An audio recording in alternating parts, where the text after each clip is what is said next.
माया देवी के जीवन का हर पहलू एक अनुशासन से भरा हुआ था। वह दिन का पहला घंटा पूजा पाठ और घर की सफाई में बिताती थी। उनके लिए घर एक मंदिर की तरह था, जहाँ हर कोना पवित्र और व्यवस्थित होना चाहिए। उनके पति की अचानक मृत्यु के बाद माया ने अपने तीनों बेटों की परवरिश अकेले ही की। वह चाहती थी कि उनके बच्चे अच्छे इंसान बने और हर कठिनाई का सामना डटकर करें। तीनों बेटे पढ़ाई में होशियार थे। बच्चे, दो बेटे शादी के बाद अलग अलग शहरों में बस गए। रोहित सबसे छोटा बेटा उनकी उम्मीदों का केंद्र था। रोहित पढ़ाई पूरी करके एक मल्टीनेशनल कंपनी में अच्छी नौकरी कर रहा था। माया को अपने बेटे पर गर्व था और उन्होंने अपनी जिंदगी उसके भविष्य को संवारने में लगा दी। जब रोहित ने आरती से शादी करने की इच्छा जताई तो माया पहले थोड़ी हिचकिचाई। आरती का प्रोफाइल देखने पर उन्हें पता चला कि वह एक कामकाजी लड़की है जो अपने कैरियर में काफी महत्वाकांक्षी है। माया ने सोचा, क्या वह इस घर की जिम्मेदारियां उठा पाएगी? क्या वह इस परिवार को संभाल पाएगी? लेकिन रोहित के आग्रह पर उन्होंने हाँ कह दिया। शादी बड़े धूमधाम से हुई। आरती ने भी माया को खुश करने की पूरी कोशिश की। उसने शादी के पहले कुछ महीनों में घर के सभी रीति रिवाजों को समझने और अपनाने की कोशिश की। लेकिन जैसे जैसे समय बीता, माया और आरती के बीच का सामंजस्य टूटने लगा। माया को लगता था कि एक बहू का पहला कर्तव्य परिवार और घर की देखभाल करना है। दूसरी ओर आरती को लगता था कि वह अपनी नौकरी और सपनों को प्राथमिकता दे सकती है। एक दिन सुबह माया ने देखा कि आरती ने रसोई में कुछ भी तैयार नहीं किया है। वह चाय के कप के साथ अपनी लैपटॉप स्क्रीन में खोई थी।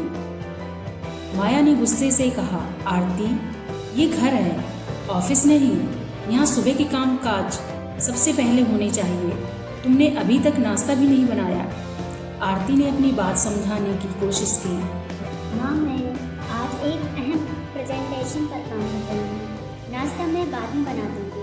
माया को यह जवाब सुनकर और गुस्सा आया। उन्होंने रोहित से शिकायत की, तुम्हारी बीवी को घर के काम काज की कोई चिंता नहीं है, सिर्फ काम काम और काम। ये घर ऐसे नहीं चल सकता।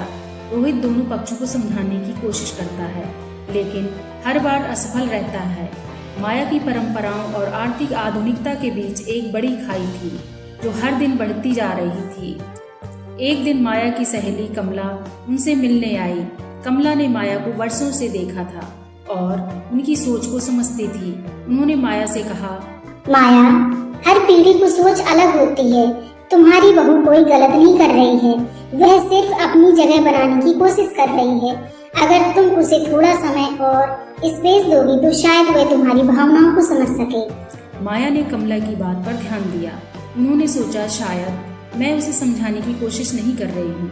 अगर मैं उसकी बात सुनूं तो शायद हमारा रिश्ता बेहतर हो जाए। अगले दिन माया ने आरती को रसोई में चाय बुलाया। उन्होंने मुस्कुराते हुए कहा, आरती, तुम अपने काम के बारे में मुझे बताओ। तुम क्या करती हो, ये मैं जानना चाहती हूँ। आरती को यह सुनकर हैरानी हुई। उसने माया को अपने प्रेजेंटेशन और प्रोजेक्ट के बारे में और काम के बारे में, दबाव के बारे में बताया। माया ने ध्यान से सुना और कहा, मुझे गर्व है कि तुम इतनी मेहनत करती हो। मैं तुम्हारे काम में कैसे मदद कर सकती हूँ? आरती को पहली बार माया का यह रूप देखने को मिला। उसने सोचा, माँ वाकई में मेरे काम को समझना चाहती है। अगर मैं भी उनकी भावनाओं को ख्याल रखूं तो हमारा रिश्ता मजबूत हो सकता है। आरती ने माया के साथ ज्यादा समय बिताना शुरू किया। उसने माया से उनके पुराने शौक के बारे में पूछा। माया ने बताया कि उन्हें सिलाई और कढ़ाई करना बहुत पसंद था, लेकिन समय के साथ ये छूट गया। आरती ने माया को प्रेरित किया कि वे अपने पुराने शौक को फिर से शुरू करें। उसने माया के लिए एक सिलाई मशीन खरीदी और उन्हें डिजाइनिंग में मदद करने का प्रस्ताव दिया। साथ ही उसने माया के लिए एक ऑनलाइन बुटीक का सेटअप किया। माया ने आरती के साथ मिलकर बुटीक शुरू किया। उनके डिजाइन्स धीरे धीरे लोकप्रिय होने लगे। माया को ये समझ आया कि आरती ने उनके जीवन में न केवल नई ऊर्जा भरी, बल्कि उन्हें एक नया उद्देश्य भी मिला, यानी एक नया उद्देश्य भी दिया। अब माया और आरती सास बहू से बढ़कर दोस्त बन चुकी थी। माया ने आरती के काम को समझना और सराहा। वहीं आरती ने माया की परंपराओं और विचारों का सम्मान करना सीखा। घर का माहौल अब शांत और खुशहाल था। माया और आरती की यह कहानी दिखाती है कि रिश्ते समय और समझ के साथ बेहतर बनाए जा सकते हैं।